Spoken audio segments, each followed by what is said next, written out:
பழனியில் கோவிலுக்கு சொந்தமான நிலத்தை முறைகேடாக அமைச்சர் ரமேஷின் உறவினர் பத்திரப்பதிவு செய்ததாக சமூக வலைதளத்தில் தொடர்ச்சியாக தகவல்கள் வெளியாகி வருகின்றன.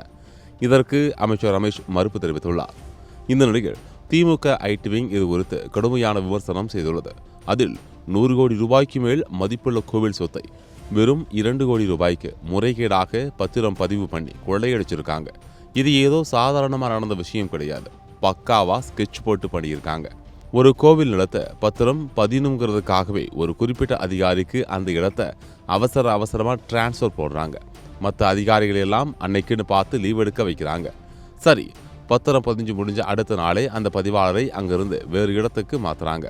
அதெல்லாம் தற்செயலாக நடக்கிற விஷயமா? இது அப்பட்டமான திட்டமிட்ட பகல் கொள்ள. அமைச்சர் ரமேஷ் அவர்களே, மறு ஆய்வு கூட்டம் நடத்தி சும்மா சீன் போடுறீங்களே. 100 கோடி சொத்து உங்க கண் முன்னாடியே கொள்ளை போறதுக்கு நீங்க தான் துணை போயிருக்கீங்கன்னு உங்க நடவடிக்கையே காட்டுது. மக்கள் சொத்தையும் மக்கள் பணத்தையும் காப்பாற்ற துப்பில்லாத உங்களுக்கு எதுக்கு அமைச்சர் பதவி? யோக்கியதை இருந்தா உடனே உங்க பதவியை ராஜினாமா பண்ணிட்டு வெளியே போங்க என தெரிவித்துள்ளது.